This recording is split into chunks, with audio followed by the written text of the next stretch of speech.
القصیدۃ فی حمد حضرت العزت و نعت خیر البریت۔ قصیدہ جناب باری کی حمد اور رسول اللہ صلی اللہ علیہ وسلم کی تعریف میں۔ یا من احاط الخلق بالآلاء نثنی علیک ولیس حول ثناء، انظر الی برحمت وعطوفت یا ملجئی یا کاشف الغماء، انت الملاذ وانت کہف نفوسنا فی هذه الدنیا وبعد فناء، انا رأینا فی الظلام مصیبة فارحم وانزلنا بدار الدعاء، تعفو عن الذنب العظیم بتوبة تنجی رقاب الناس من اعباء،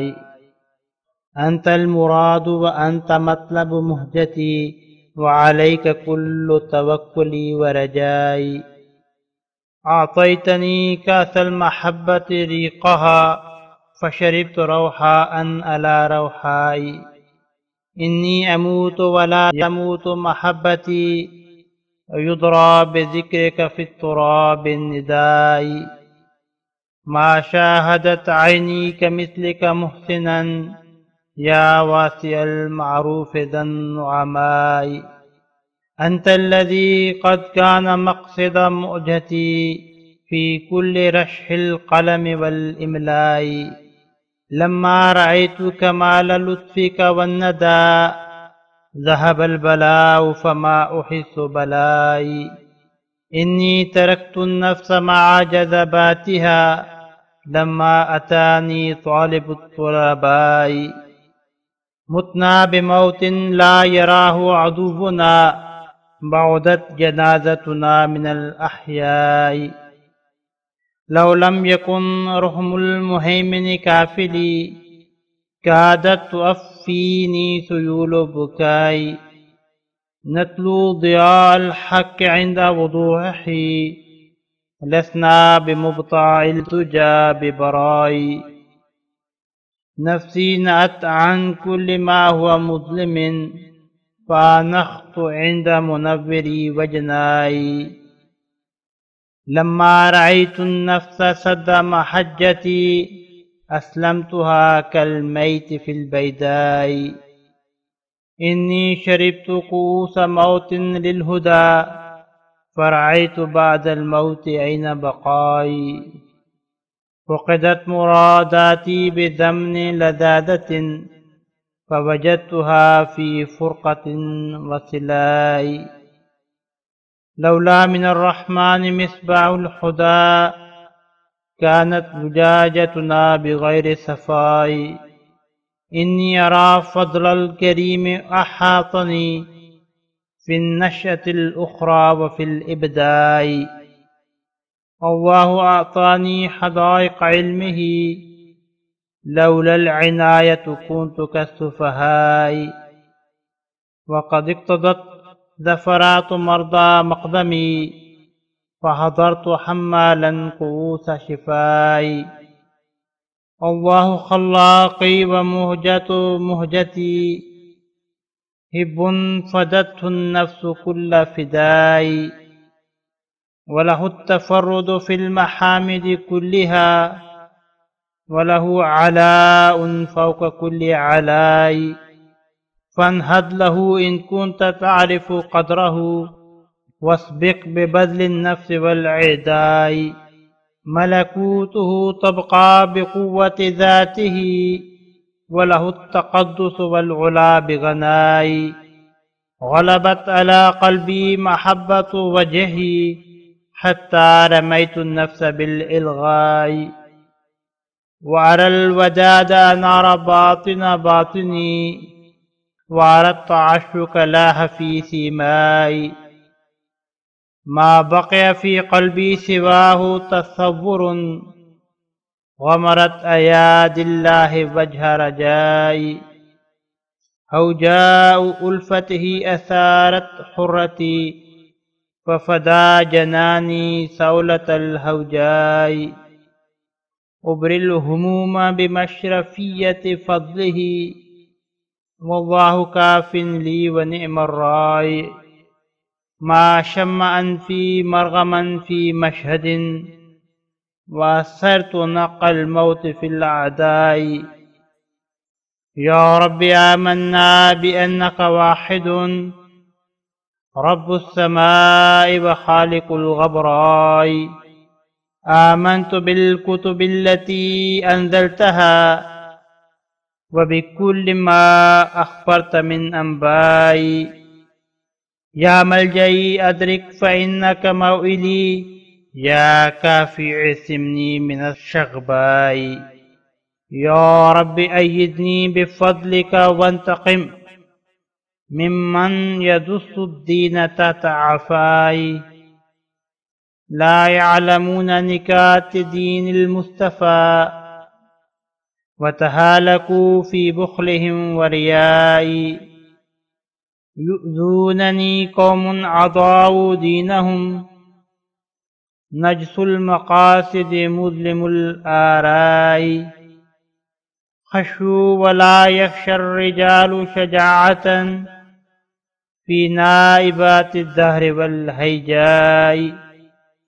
زمع الأناس يحملقون كثعلب يؤذونني بتحوب ومواي حسدوا فصبوا حاسدين ولم يزل ذو الفضل يحسده ذو الأهواء صالوا بإبداء النواجذ كالعدا لمقالة ابن بطالة والشاعي إن الليام يكفرون وذمهم ما زادني إلا مقام سناي نزوا الثياب ثياب التقوى كلهم ما بقي إلا لبسة الإغواء ما إن نرى غير العمائم واللحى أو آنفا ضاغت بفرط مراي وأرى تغيظهم يفور كلجة موج كموج البحر في الغلواء كلم الليام أسنة مضروبة أرى بواطنهم لباس عواي من مخبر عن ذلتي ومصيبتي مولاي ختم الرسل أهل رجائي يا طيب الأخلاق والأسماء جئناك مظلومين من جهلاء إن المحبة لا تضاع وتشترى إنا نحبك يا ذكاء صحاي أنت الذي جمع المحاسن كلها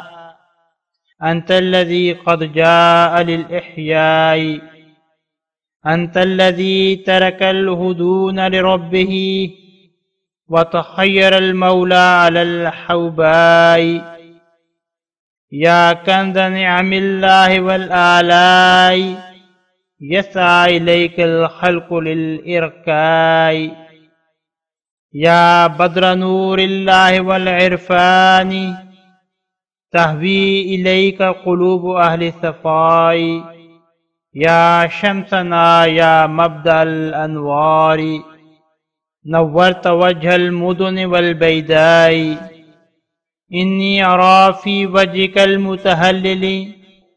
شانا يفوق شيون وجه الذكاء ما جئتنا في غير وقت ضرورة قد جئت مثل المذن في الرمضاء إني رأيت الوجه وجه محمد وجه كبدر الليلة البلماء شمس الهدى طلعت لنا من مكة عين الندى نبعت لنا بحراء ضاحت آيات الشمس بعد ضيائه وإذا رأيت فهاج منه بكاي قال المهيمن هممنا في دينه نبني منازلنا على الجوزاء نسعى كفتيان بدين محمد لسنا كرجل فاقد الأعضاء نلنا ثريا السماء وسمكه لنرد إيمانا إلى الصيداء إنا جعلنا كالسيوف فندمغ رأس الليام وهامة الأعداء واها لأصحاب النبي وجنده أفدوا إليه بشدة ورخاء غمسوا ببركات النبي وفيضه في النور بعد تمزق الأهواء قاموا بإقدام الرسول بغزوة حضروا جناب إمامنا لفداء فدم الرجال لصدقهم في حبهم تحت السيوف أريك كالأطلاء بلغ القلوب إلى الحناجر كربة فتخيروا لله كل عناء دخلوا حديقة ملة غراء عذب الموارد مثمر الشجراء وفنوا بحب المصطفى فبحبه قطعوا من الآباء والأبناء قبلوا لدين الله كل مصيبة حتى رضوا بمصائب الإجلاء قد آثروا وجه النبي ونوره وتباعدوا من صحبة الرفقاء في وقت ظلمات المفاسد نبروا وجدوا الثنا في الليلة الليلاء نهب الليام نشوبهم فمليكهم آتى جواهر حكمة وضياء واهن لهم قتلوا لعزة ربهم ماتوا له بصداقة وصفاء شهدوا المعارك كلها حتى قضوا لرضا المهيمن نحبهم بوفاء ما فارقوا سبل الهدى وتحيروا جور العدا وبوائك الهيجاء هذا رسول قد أتينا بابه بمحبة وإطاعة ورضاء يا ليت شك جناني المتموج لأري الخلائق بحرها كالماء إنا قصدنا ذله بهواجر كالطير إذ يأوي إلى الدفواء يا من يكذب ديننا ونبينا وتسب وجه المصطفى بجفاء والله لست بباسل يوم الوغى إن لم أشن عليك يا ابن بغاي إنا نشاهد حسنه وجماله وملاحة في مقلة كحلاء بدر من الله الكريم بفضله والبدر لا يغصو باللغي الدراي لا يبصر الكفار نور جماله والموت خير من حياة غشاي إنا براء في مناهج دينه من كل زنديق عدو دهاي نختار آثار النبي وأمره نقفو كتاب الله إلى الآراء يا مغفري إن العواقب للتقى فانظر مآل الأمر كالعقلاء إني أراك تميس بالخيلاء أنسيت يوم الزعن والإسراء تب أيها الغالي وتأتي ساعة تمسي تعض يمينك الشلاء أفتضربن على الصفات زجاجة هون عليك ولا تمت بإباء غرتك أقوال بغير بصيرة سترت عليك حقيقة الأنباء إن السموم للشر ما في العالم ومن السموم غوائل الآراء جاوزت بالتكفير عرصات التقى أشققت قلبي أو رأيت خفاي تأتيك آياتي فتعرف وجهها فاصبر ولا تترك طريق حياي إن المقرب لا يضاع بفتنة والأجر يكتب عند كل بلاء يا رب نفتح بيننا بكرامة يا من يرى قلبي ولب لحاي يا من أرى أبوابه مفتوحة للسائلين فلا ترد دعائی۔ سامعین کرام، اب اس قصیدہ کا اردو ترجمہ سماعت فرمائیں۔ یہ ترجمہ اصل کتاب میں موجود نہیں ہے، نظارت اشاعت کی طرف سے بعد میں الگ سے شائع کیا گیا۔ بسم اللہ الرحمن الرحیم۔ قصیدہ جناب باری کی حمد اور رسول اللہ صلی اللہ علیہ وسلم کی تعریف میں۔ یہ قصیدہ بروز دوشنبہ 15 جولائی 1895 قریباً 8 بجے دن شروع کیا گیا اور اسی دن بوقت عصر 5 بجے سے پہلے 100 شعر تیار ہو گیا۔ وذالک فضل اللہ وتائیدہ الخارق للعادت۔ اے وہ ذات جس نے اپنی نعمتوں سے مخلوق کا احاطہ کیا ہوا ہے، ہم تیری تعریف کرتے ہیں اور تعریف کی طاقت نہیں ہے۔ مجھ پر رحمت اور شفقت کی نظر کر، اے میری پناہ، اے حزن و کرب کو دور فرمانے والے۔ تو ہی جائے پناہ ہے اور تو ہی ہماری جانوں کی پناہ گاہ ہے، اس دنیا میں بھی اور فنا کے بعد بھی۔ ہم نے تاریکی کے زمانے میں مصیبت دیکھی ہے، تو رحم فرما اور ہمیں نور کے گھر میں اتار دے۔ تو توبہ سے بڑے گناہوں کو بھی معاف فرما دیتا ہے، تو ہی لوگوں کی گردنوں کو بھاری بوجھوں سے نجات دیتا ہے۔ تو ہی مراد ہے اور تو ہی میری روح کا مطلوب ہے، اور تجھ پر ہی میرا سارا بھروسہ اور امید ہے۔ تو نے مجھے محبت کی بہترین مے کا ساغر عطا کیا، تو میں نے جام پر جام پیا۔ میں تو مر جاؤں گا لیکن میری محبت نہیں مرے گی۔ قبر کی مٹی میں بھی تیرے ذکر کے ساتھ ہی میری آواز جانی جائے گی۔ میری آنکھ نے تجھ سا کوئی محسن نہیں دیکھا، اے احسانات میں وسعت پیدا کرنے والے اور اے نعمتوں والے۔ تو ہی تو میری جان کا مقصود تھا، قلم کے ہر قطرہ روشنائی اور لکھائی ہوئی تحریر میں۔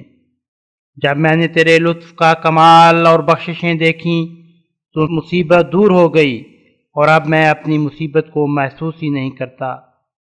میں نے نفس کو اس کے جذبات سمیت چھوڑ دیا جب میرے پاس طالبوں کا طالب آیا۔ ہم ایسی موت سے مر چکے ہیں جس کو ہمارا دشمن نہیں دیکھ سکتا، ہمارا جنازہ زندوں سے بہت دور ہو گیا ہے۔ اگر خدائے محیمن کی شفقت میری کفیل نہ ہوتی تو قریب تھا کہ میری گریہ وزاری کے سیلاب میری ہستی کو مٹا دیتے۔ ہم حق تعالیٰ کے نور کی اس کے ظاہر ہونے کے وقت پیروی کرتے ہیں۔ ہم مہینے کی پہلی رات کے بدلے تاریکی کے خریدار نہیں ہیں۔ میری جان ہر اس چیز سے دور ہے جو تاریک ہے۔ میں نے اپنی مضبوط اونٹنی کو اپنے روشن کرنے والے کے پاس بٹھا دیا ہے۔ جب میں نے دیکھا کہ نفس نے میرا راستہ روک رکھا ہے تو میں نے اس کو اس طرح چھوڑ دیا جیسے مردہ بیابان میں پڑا ہوا ہو۔ میں نے ہدایت کی خاطر موت کے جام نوش کیے، پس میں نے موت کے بعد ہی اپنی بقا کا چشمہ دیکھا۔ لذت کے زمانے میں میری مرادیں گم ہو گئیں، پھر میں نے ان کو فرقت اور سوز کے اوقات میں پایا۔ اگر خدائے رحمان کی طرف سے ہدایت کی قندیل نہ ہوتی تو ہمارا شیشہ صفائی کے بغیر ہی رہ جاتا۔ میں دیکھتا ہوں کہ خدائے کریم کے فضلوں نے مجھے اپنے احاطہ میں لے رکھا ہے، نشأت ثانیہ میں بھی اور نشأت اولیٰ میں بھی۔ اللہ نے مجھے اپنے علم کے باغات عطا کی ہیں، اگر یہ عنایت نہ ہوتی تو میں نادانوں کی طرح ہوتا۔ مریضوں کی آہوں نے میرے آنے کا تقاضا کیا ہے، بس میں شفا کے جام اٹھا کر حاضر ہوا ہوں۔ اللہ ہی میرا خالق اور میری جان کی جان ہے۔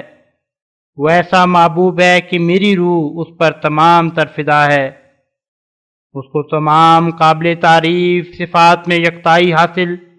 اور اسی کو برتری حاصل ہے تمام بلندیوں پر۔ اگر تو اس کی قدر پہچانتا ہے تو اس کی خاطر اٹھ کھڑا ہو اور اپنی جان کو فدا کر کے اور تیز دوڑ کر آگے بڑھ۔ اس کی ملکوت اس کی ذات کی قوت سے قائم ہے اور اسی کو غنا کے ساتھ تقدس اور برتری حاصل ہے۔ میرے دل پر اس کے چہرے کی محبت غالب آ گئی، یہاں تک کہ میں نے اپنے نفس کو اور اس کی خواہشات کو باطل اور کالعدم بنا کر پھینک دیا۔ میں دیکھتا ہوں کہ محبت نے میرے باطن کے باطن کو منور کر دیا ہے، اور میں دیکھتا ہوں کہ عشق میرے چہرے پر ظاہر ہو گیا ہے۔ میرے دل میں اس کے سوا کوئی تصور باقی نہیں رہا۔ خدا تعالیٰ کے احسانات نے میری خواہشوں کے منہ کو ڈھانپ لیا ہے۔ اس کی الفت کی تیز ہواؤں نے میری خاک اڑا دی، پس میرا دل ان ہواؤں کی شدت پر قربان ہو گیا۔ میں غموں کا علاج اس کے فضل کی تلواروں سے کرتا ہوں، اور اللہ ہی میرے لیے کافی ہے اور کیا خوب نگہبان ہے۔ میرے ناک نے کسی مقام پر بھی ذلت کی بو نہیں سونگھی، اور میں نے دشمنوں میں موت کا غبار اڑا دیا ہے۔ اے میرے رب، ہم ایمان لائے کہ تو واحد ہے، آسمان کا پروردگار اور خاکستری زمین کا خالق۔ میں ان تمام کتابوں پر ایمان لایا جو تو نے نازل فرمائیں، اور ان تمام پیشگوئیوں پر بھی جن کی تو نے خبر دی ہے۔ اے میری پناہ، مجھے سنبھال کہ تو ہی میری سپر ہے۔ اے میری جائے پناہ، مجھے کمینوں کے شور و شر سے بچا لے۔ اے میرے رب، اپنے فضل سے مجھے قوت و طاقت بخش، اور اس سے انتقام لے جو دین کو مٹی میں دباتا ہے۔ لوگ مصطفیٰ صلی اللہ علیہ وسلم کے دین کے نکات کو نہیں جانتے،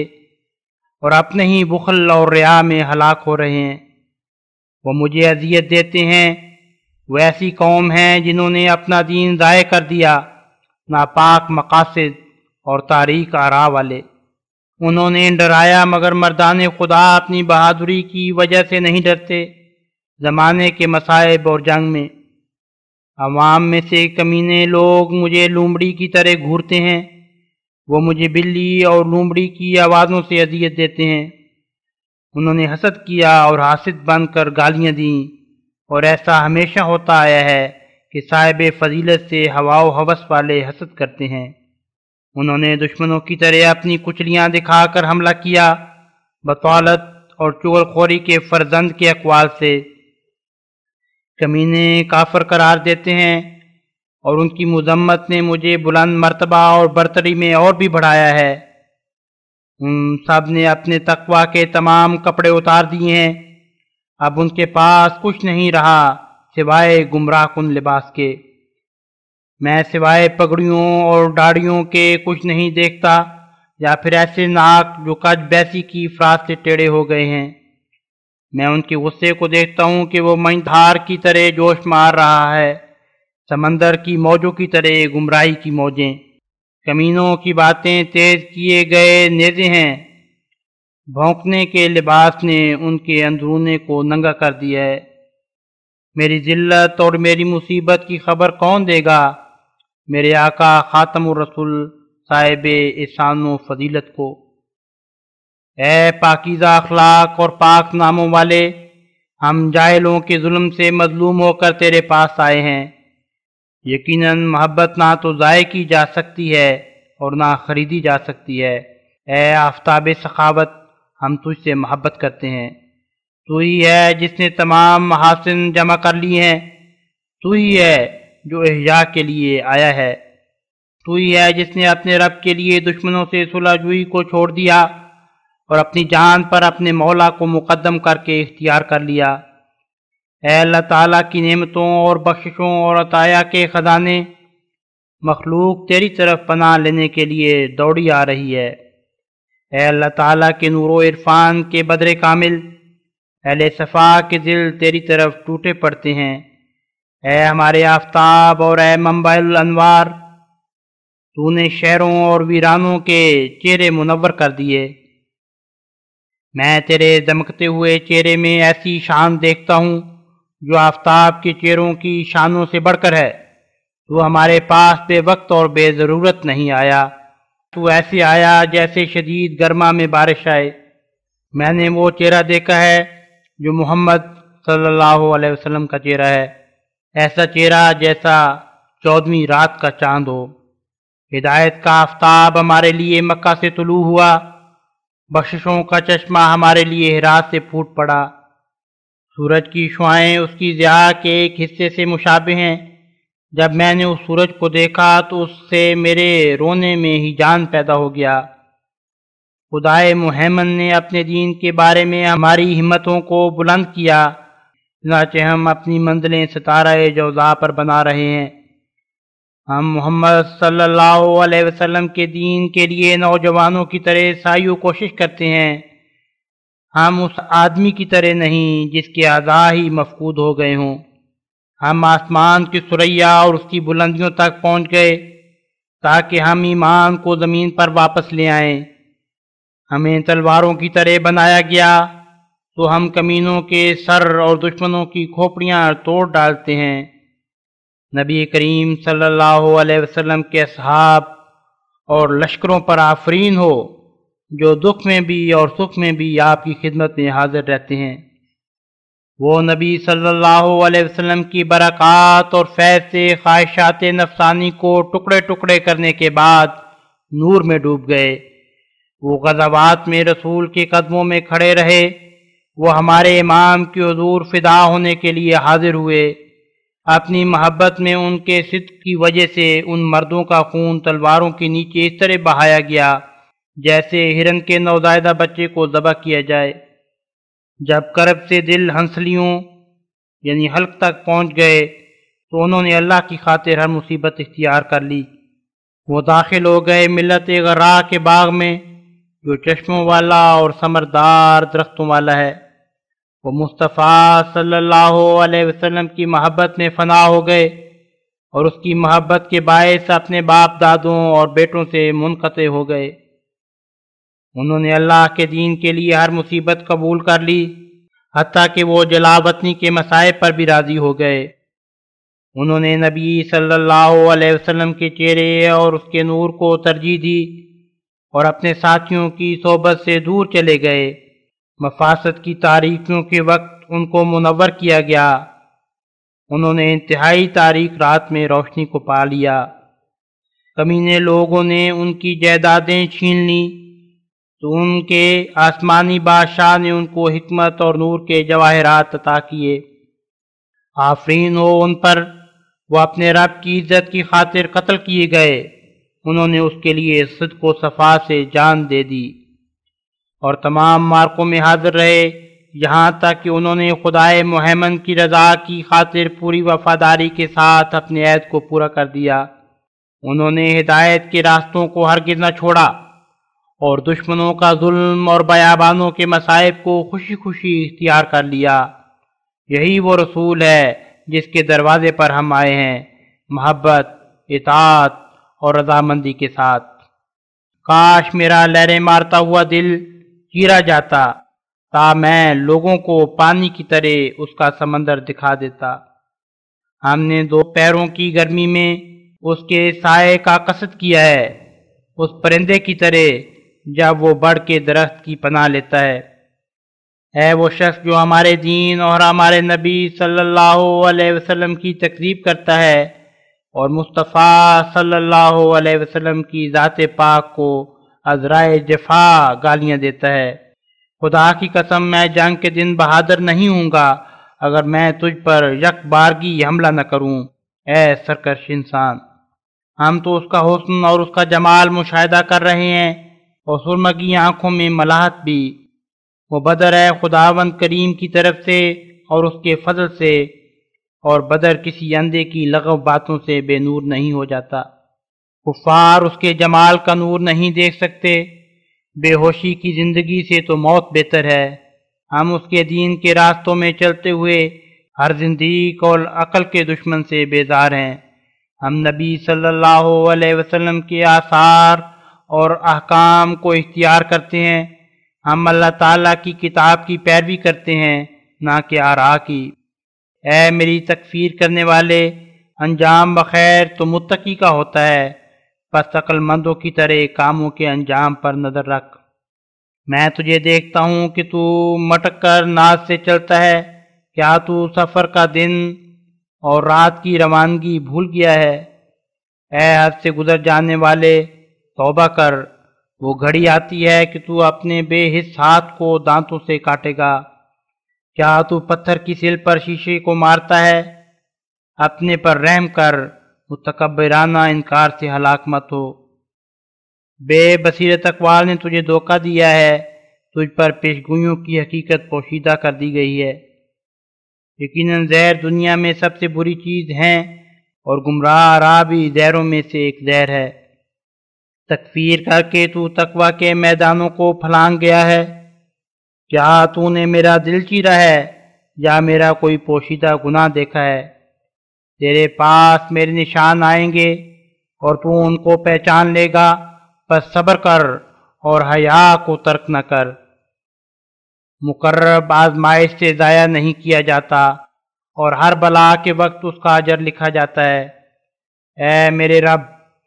تو ہمارے درمیان باعزت فیصلہ فرما۔ اے وہ ذات جو میرے دل کو اور میرے ظاہر کی اندرونی حقیقت کو دیکھ رہی ہے۔ اے وہ ذات جس کے دروازے میں سائلوں کے لیے کھلے دیکھتا ہوں، میری دعا کو رد نہ فرما۔ اللہم آمین۔ المقدمہ فی ذکر اسباب تالیف الکتاب و بیان ما علمنا من اللہ الوہاب۔ مقدمہ اس کتاب کی تالیف کے اسباب کے ذکر میں اور خدائے وہاب نے علم میں سے جو کچھ ہمیں عطا فرمایا ہے اس کے بیان میں۔ اے پڑھنے والے اس کتاب کے، خدائے قیوم تجھے غلطیوں سے نگاہ رکھے اور ہر یک نیک مقصد میں تیرا مددگار ہو جائے کہ یہ زمانہ نہایت ستمگار زمانہ ہے، گویا وہ ایک نہایت گرم دن ہے۔ یہ ایسا ملک ہے جس میں سخت گرمی پڑتی ہے۔ اس زمانے میں علم اور معارف ضائع ہو گئے، اور رسوم اور بدعات پھیل گئے، اور سارے غم اور ساری ہمتیں دنیا کے لیے خالص ہو گئیں، اور طبیعتوں کے کوئلوں میں سیاہ مٹی پڑ گئی، اور بہت پانی والا کنواں خشک ہو گیا۔ اور اس زمانے کے لوگوں نے درخت زقوم کو ایسا سمجھ لیا کہ گویا وہ کھجوریں اور مکھن ہے، اور مومن کم ہو گئے، اور لئیم جھگڑنے والے زیادہ ہو گئے، اور مسیح کو خدا بنا دیا، حالانکہ جانتے تھے کہ وہ مسکین اور عاجز ہے۔ اور اسی طرح ایسے ہی منحوس دن متواتر آ گئے۔ سو ہم یہ گلہ جناب الہی میں کرتے ہیں جو رب العالمین ہے، اور اس خدا کی قسم ہے جس نے ستاروں کو روشن کیا اور بارش کے لیے بادلوں کو چلایا اور آسمانوں کو طبقہ بعد طبقہ بنایا اور ان کو روشنی سے بھر دیا، کہ یہ بات در حقیقت سچ ہے کہ اس زمانے میں تاریکی بہت زیادہ ہو گئی ہے، اور مردوں اور عورتوں کے دلوں کے اندر بیٹھ گئی ہے، اور طبیعتیں ظلم اور جھوٹ کی طرف میل کر گئیں، اور بدکاری اور دروغ اور بے اعتدالی کے طریقوں کو اختیار کر لیا ہے، اور لوگوں نے دیانت اور امانت کے طریق کو چھوڑ دیا ہے، اور جھوٹ اور خیانت پر راضی ہو گئے ہیں، اور دین کے احکام کو بدل ڈالا ہے، حق اور حکمت کی باتوں کو عبث سمجھتے ہیں، اور سونے کو ایک میل قرار دے رہے ہیں، اور جب چلتے ہیں تو ٹیڑھے چلتے ہیں۔ ان کا وہ فہم ہی جاتا رہا جو دلوں کو صاف کرتا اور برسنے والے اور نہ برسنے والے بادل کے نشان معلوم کر لیتا ہے۔ سو وہ چارپائیوں کی طرح صرف چرنے والے ہی ثابت ہوئے، زمانے کو نہیں پہچانتے اور نہ اس وقت کو کہ آ گیا۔ وہ حق اور حقیقت کی راہوں پر نہیں چلتے، اور اس راہ کی کنجی کو نہیں ڈھونڈتے، اور قرآن میں منصفوں کی طرح نہیں سوچتے، اور الہی فیضان کے میہ کا برسنا نہیں چاہتے، اور زیاکاری کے ایسے جنگلوں میں پھرتے ہیں جن میں نہ دانا نہ پانی ہے، تیز کلموں کے ساتھ دکھ دیتے ہیں، اور وہ کلمے ایسے تیز نہیں جیسا کہ تلواریں، بلکہ ان سے بڑھ کر ہیں، اور یہ لوگ سچوں کی شان کی کچھ پرواہ نہیں رکھتے، اور جب کہا جائے کہ فساد مت کرو اور خدا سے ڈرو اور ہدایت پذیر ہو جاؤ، تو ان کا جواب یہ ہے کہ ہم تو اول درجے کے مسلح ہیں، بس اس لیے کہ وہ جھوٹ بولتے ہیں اور فساد کو نہیں چھوڑتے اور جھوٹ کی بندشوں میں مشغول ہیں۔ خدا نے ان کے دلوں پر مہر لگا دی اور انہی کے گناہوں کی زہر انہیں پلا دی، پس وہ توفیق یاب نہ ہوئے اور ہلاک ہو گئے۔ اور ان کو نصیحت کی گئی، پر نصیحت نے کچھ فائدہ نہ بخشا، اور ان کو واز کیا گیا مگر واز نے کچھ نفع نہ دیا، اور انہوں نے بجوز عناد کے کچھ نہ دکھلایا اور بجوز فساد کے کچھ زیادہ نہ کیا۔ اور تو دیکھتا ہے کہ وہ زمین پر فساد کرتے پھرتے ہیں،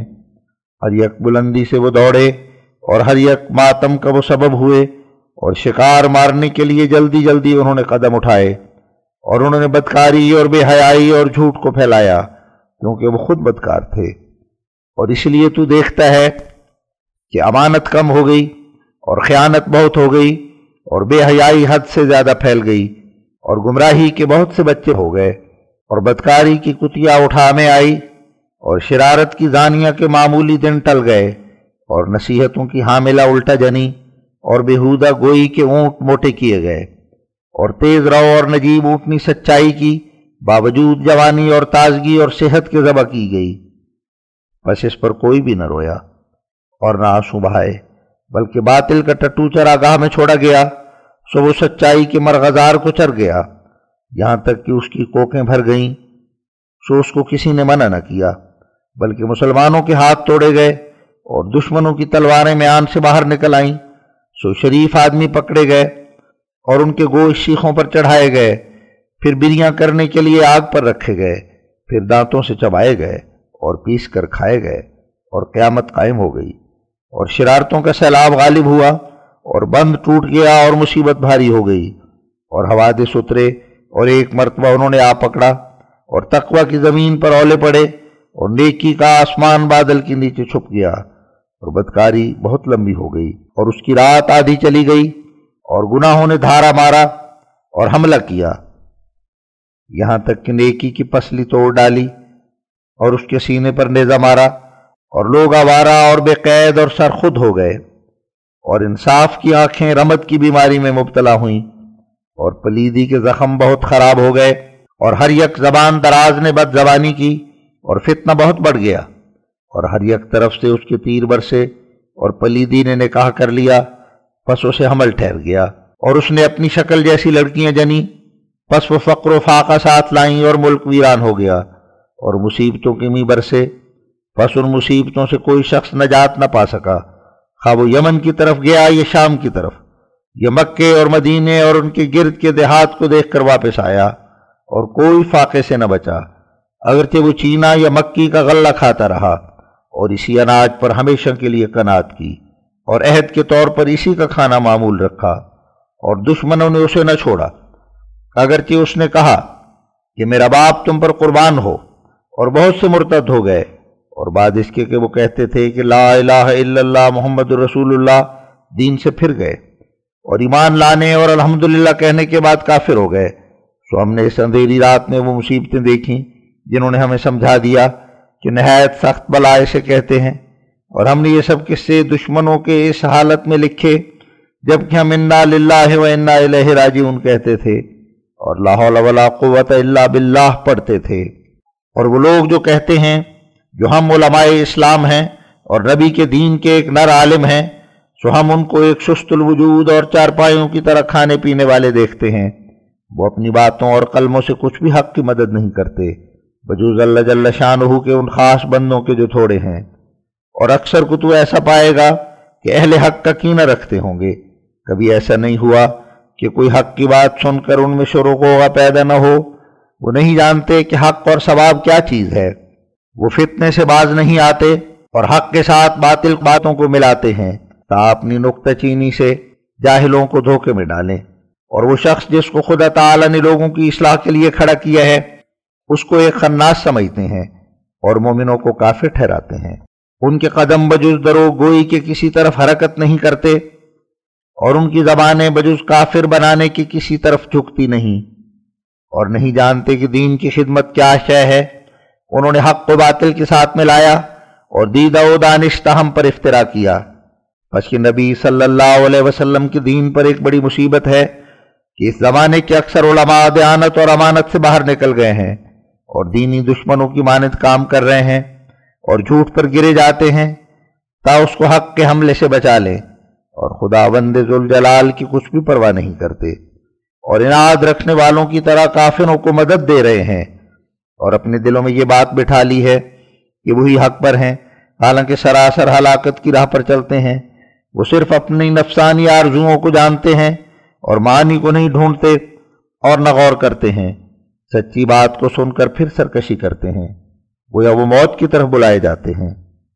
اور دیکھتے ہیں کہ دنیا سخت بے وفا ہے اور زمانہ منہ کے بل گرنے والا ہے، پھر دنیا پر عاشقوں کی طرح گرتے ہیں،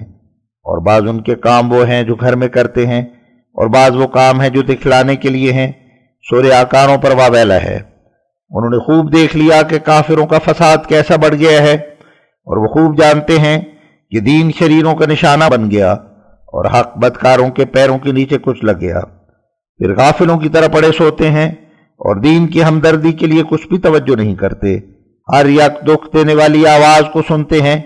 پھر کافروں ناپاکوں کی باتوں کی کچھ بھی پرواہ نہیں رکھتے، اور ایک ذی غیرت انسان کی طرح نہیں اٹھتے، بلکہ حملدار عورتوں کی طرح اپنے تئیں بوجھل بنا لیتے ہیں، حالانکہ وہ حملدار نہیں۔ اور جب کسی نیکی کی طرف اٹھتے ہیں تو سست اور ڈھیلے اٹھتے ہیں، اور تو محنت کشوں کے لچھن ان میں نہیں پائے گا، اور جب کوئی نفسانی حظ دیکھیں تو دیکھے گا کہ اس کی طرف دوڑتے بلکہ اچھلتے چلے جاتے ہیں۔ یہ تو ہمارے بزرگ علماء کا حال ہے، مگر کافر تو اسلام کے مٹانے کے لیے سخت کوشش کر رہے ہیں، اور ان کے تمام مشورے اسی مقصد کے لیے ہیں، اور باز نہیں آتے۔ کتابوں اور اخباروں کو بدل ڈالا اور ایک بڑا مکر کیا، اور کئی طور سے جھوٹ کو آراستہ کیا، اور ایک دنیا کو جاہلوں میں سے ہلاک کیا، بہت سے لوگوں کو قتل کیا، اور ایک عجیب مکر ظاہر کیا، سو ان کی تلوار نے کبھی خطا نہ کیا، اور وہ اس نیت سے ملکوں میں گئے کہ اگر ان کو اپنی مرضی پر پاویں تو وہیں ڈیرے جما لیں، اور فساد کا کوئی دقیقہ نہ چھوڑا، اور عناد کی وجہ سے اپنی کینے کو کھلے کھلے طور پر ظاہر کر دیا، اور حق اور صلاحیت کی باتوں کو بدلا دیا، اور شیطان کے زانوں بزانوں بیٹھ کر اس سے سلو کر لی، اور اپنے تئیں سچوں کے بوجھ سے علیحدہ نہ کر سکے، بلکہ ہم ہر ایک کو ان میں سے جھگڑالو اور غضبناک پاتے ہیں، اور ان کو نقصان رسانی اور حق پوشی پر مصر دیکھتے ہیں، اور ہم نے ان میں بجوز افتراء کرنے کے اور کچھ نہیں پایا۔ وہ بجوز کھانے اور جما کے اور کچھ نہیں جانتے، اور بجوز زینت اور خوشبو کے کچھ اختیار نہیں کرتے، اور بجوز تکبر کی چال کے اور کوئی چال نہیں چلتے۔ بس ہم نے ان سے انواع اقسام کے بوجھ اٹھائے، اور ایسے بوجھ اٹھائے کہ اگر ان کی مانند مضبوط پہاڑوں پر بوجھ پڑتے تو فی الفور گر پڑتے، اور بوجھ ان کو گرا دیتا، اور ایسے گرتے جیسا کہ کوئی سجدہ کرتا ہے، مگر ہم حفاظت کیے گئے تھے۔ اور میرا دل بے قراری میں تھا اور قریب تھا کہ میری جان نکل جاتی اگر خدائے قوی میرے ساتھ نہ ہوتا، اور وہی ہمارا آقا ہے اور کافروں کا کوئی آقا نہیں، اور وہی ہے جو ہماری دعا کو قبول کرتا اور ہمارے رونے کو سنتا ہے، اور جب ہم بے قرار ہو کر اس کی جناب میں آتے ہیں تو ہماری طرف آتا ہے۔ اور اسی طرح جب آفات کے ہجوم نے مجھ کو ڈرایا اور مسلمانوں کے ضعف نے میرے بدن پر لرزہ ڈالا، بس میں ایک خاص وقت میں رویا اور اپنے رب کی جناب میں جو قاضی الحاجات ہے دعا کی، اور اپنے مولا کو تضرع کرنے والوں کی طرح پکارا، اور میں نے کہا کہ یا الہی تو ہر وقت ہماری پناہ ہے، اور ہم تیری طرف شکایت کرتے ہیں، اور تو احکم الحاکمین ہے۔ بس ہمارے بھولنے اور خطا کرنے پر مت پکڑ، اور ہم پر بوجھ مت ڈال جیسا کہ تو نے ان پر بوجھ ڈالا جو ہم سے پہلے تھے، اور ہمارے سر پر وہ بوجھ مت رکھ جس کے اٹھانے کی ہمیں طاقت نہیں، اور ہم سے درگزر کر اور ہمیں ڈھانک لے اور ہم پر رحم کر، تو ہمارا آقا ہے، سو ہمیں کافروں پر مدد دے۔ سو میرے خدا نے میری دعا قبول کی اور میری حاجت مجھے عنایت کی اور مجھ کو مدد دی، اور وہ بہتر مدد دینے والا ہے۔ سو میں ایک دن اپنی کمی سرمایہ کو یاد کر رہا تھا اور نرم اور نوخیز سبزے کی طرح کانپتا تھا، اور انہی غموں میں بے قرار ہو رہا تھا، اور قرآن شریف کی آیتیں پڑھتا تھا اور دلی کوشش سے فکر کر رہا تھا، اور تدبر اور سوچ کی دبلی اونٹنی کو چلا رہا تھا، اور خدا تعالی سے مانگ رہا تھا کہ مجھے معرفت کی راہ دکھاوے اور اہل ظلم پر میری حجت کو پوری کرے، اور اس ظلم کا تدارک کرے جو زیادتی کرنے والوں سے صادر ہو چکا ہے۔ بس اس عرصے میں جو میں ایک سریع الحرکت انسان کی طرف فکر کر رہا تھا اور تفتیش کا تنور گرم تھا، اور میں بعض آیتوں کو دیکھتا اور ان کے بینات میں غور کرتا تھا کہ ناگاہ میری آنکھوں کے سامنے ایک آیت قرآن شریف کی چمکی، اور وہ ایسی چمک نہ تھی جیسا کہ عمان کے موتیوں کی، بلکہ اس سے بڑھ کر تھی۔ بس جب کہ میں نے ان آیتوں کے مضمون میں غور کیا اور روشنی کی پیروی کی اور ان کے میدان تک پہنچا، تو میں نے ان آیتوں کو مخزن علوم پایا اور چھپے ہوئے بھیدوں کا دفینہ دیکھا۔ تو اس کے دیکھنے نے میرے بازو کو ہلا دیا، اور اس کی قوت میرے پر 1000 سوار کی طرح ظاہر ہوئی، اور اس کی سبزی اور تازگی نے میرے دل کو کھینچ لیا، اور اس کی لڑائی نے یک دفعہ دشمنوں کو ہلاک کر دیا، اور اس کی جماعت نے میرے دل کو خوش کیا۔ تو میں نے الحمدللہ کہا اور اللہ تعالیٰ کا شکر کیا، اور میں نے ان آیات میں وہ عجائبات دیکھے جو آنکھوں کو خنکی سے بھر دیتے ہیں اور معارف کی دولت بخشتے ہیں اور مسلمانوں کے دلوں کو خوش کر دیتے ہیں، اور مجھ کو لغتوں کا سر اور ان کی اصل جگہ بتلائی گئی، اور کلمات کے پیوند اور ان کے راز میں توشہ دیا گیا، اور اسی طرح بلند بھید مجھ کو عطا کیے گئے، اور بڑے بڑے نکتے مجھ کو دیے گئے، تا خدا تعالیٰ میرا یقین زیادہ کرے اور تا تجاوز کرنے والوں کا پیچھا کاٹ ڈالے۔ اور اگر تو چاہتا ہے کہ آیت موصوفہ اور اس کے حملے سے نجات ہو تو قرآن کے اس مقام کو پڑھ جہاں یہ لکھا ہے کہ لِتُنذِرَ أُمَّ الْقُرَىٰ وَمَنْ حَوْلَهَا، اس کے معنی یہ ہیں کہ ہم نے قرآن کو عربی زبان میں بھیجا تا تو اس شہر کو ڈراوے جو تمام آبادیوں کی ماں ہے، اور ان آبادیوں کو جو اس کے گرد ہیں، یعنی تمام دنیا کو، اور اس میں قرآن کی مدح اور عربی کی مدح ہے۔ پس عقل مندوں کی طرح تدبر کر اور غافلوں کی طرح ان پر سے مت گزر، اور جان کہ یہ آیت قرآن اور عربی اور مکی کی عظمت ظاہر کرتی ہے، اور اس میں ایک نور ہے جس نے دشمنوں کو ٹکڑے ٹکڑے اور لاجواب کر دیا۔ بس تمام آیت کو پڑھ اور اس کے نظام کی طرف دیکھ اور دانش مندوں کی طرح تحقیق کر، اور میں نے ان آیتوں میں تدبر کیا، بس کئی بھید ان میں پائے، پھر ایک گہری غور کی تو کئی نور ان میں پائے، پھر ایک بہت ہی عمیق نظر سے دیکھا تو اتارنے والے قہار کا مجھے مشاہدہ ہوا جو رب العالمین ہے، اور میرے پر کھولا گیا کہ آیت موصوفہ اور اشارات ملفوفہ عربی کے فضائل کی طرف ہدایت کرتی ہیں، اور اس بات کی طرف اشارہ کرتی ہیں کہ وہ ام الالسنہ ہے، اور قرآن پہلی کتابوں کا یعنی اصل ہے، اور مکہ تمام زمین کا ہے۔ تو مجھے اس آیت کی روشنی نے طرح طرح کے فہم اور درایت کی طرف کھینچا، اور مجھے یہ بھید سمجھ آ گیا کہ قرآن کیوں عربی زبان میں نازل ہوا، اور جہاں حضرت صلی اللہ علیہ وسلم پر جو نبوت ختم ہوئی اس میں بھید کیا ہے۔ پھر میرے پر اور آیتیں ظاہر ہوئیں، اور بعض نے بعض کی متواتر مدد کی، یہاں تک کہ میرے خدا نے حق الیقین تک مجھے کھینچ لیا اور یقین کرنے والوں میں مجھے داخل کیا، اور میرے پر ظاہر ہو گیا کہ قرآن ہی پہلی تمام کتابوں کی ماں ہے، اور ایسے ہی عربی تمام زبانوں کی ماں اور خدا تعالیٰ کی طرف سے ہے، اور باقی زبانیں اس کے بیٹے بیٹیوں کی طرح ہیں، اور کچھ شک نہیں کہ وہ تمام زبانیں اس کے فرزندوں یا خانزاد کنیزکوں کی طرح ہیں، اور ہر یک اسی کی دیگوں اور اسی کے خان میں سے کھا رہا ہے، اور ہر یک اسی کے پھل چکھ رہا ہے، اور اسی خان سے اپنے پیٹ بھر رہے ہیں، اور اسی دریا سے پانی پی رہے ہیں، اور اسی حلے سے انہوں نے اپنا لباس بنایا ہے، اور وہ ان کی مربی ہے جس نے باریت ان کو لباس دیا اور اپنی ذات کے لیے مسند اختیار کیا۔ اور یہ بات کہ اگر عربی ام الالسنہ ہے تو زبانوں کی ترکیبوں میں کیوں اختلاف ہے، تو یہ کچھ عجیب بات نہیں، اور اسی طرح جو اختلاف تصریف اور اطراد مواد میں ہے وہ بھی عدم اتحاد کی دلیل نہیں ٹھہر سکتا، اور اگر یہ تھوڑا سا اختلاف بھی جو ترکیبات کا اختلاف ہے لغات میں باقی نہ رہے تو وہ تغایر درمیان سے اٹھ جائے گا جو کثرت لغات کا موجب ہے، کیونکہ مختلف ترکیبوں کا زبانوں میں پایا جانا ہی تو وہ امر ہے جس نے زبانوں کی صورت کو متغیر کر رکھا ہے، اور وہی تو زبانوں کے تفریقہ کا پہلا سبب ہے۔ بس کسی معترض کے لیے جائز نہیں جو ایسے کلمے منہ پر لاوے، اور ایسے اعتراضات کی گنجائش کہاں ہے، کیونکہ یہ مصادرہ علی المطلوب ہے جو مناظرات میں ممنوع ہے، اور تجھے یہ بات کفایت کرتی ہے کہ تمام زبانیں بہت سے مفردات میں شریک ہیں، اور میں نے یہ مبالغے سے نہیں کہا بلکہ میں ان قریب تجھے بدیہیات کی طرح دکھلاؤں گا، بس تو قائم اور ثابت قدم ہو جا جیسا کہ تو نے سن لیا، اور خطا کاروں میں سے مت ہو۔ اور میں نے جب قرآن کریم سے دلائل پائے اور کتاب اللہ کی گواہی سے میرا دل مطمئن ہو گیا تو میں نے ارادہ کیا کہ احادیث سے بھی کچھ دلائل لوں، بس جب کہ میں نے حدیث کو دیکھا تو اس میں بہت سے بھید پائے، بس میں ایسا خوش ہوا جیسا کہ نشہ پینے والا شراب سے خوش ہوتا ہے، اور جیسا کہ مست کو شراب سے خوشی پہنچتی ہے۔ اور خدا تعالیٰ کا میں نے شکر کیا جو سچوں کا حامی ہے۔ پھر مجھے یہ خیال آیا کہ اس امر کو دلائل سے ثابت کروں تا سخت ہوا پرست اور جھگڑالو پر حجت پوری کر دوں اور شک کرنے والوں کو لاجواب کر دوں۔ بس میرے شوق ہمیشہ میرے فکر کو جنبش دیتے تھے اور اس کے میدانوں میں میری عقل کو جولان دیتے تھے، یہاں تک کہ میرے پر دلائل کے دروازے کھولے گئے اور میں اہل ضلال کے گمان باطل کو جلانے کے لیے واقف کیا گیا۔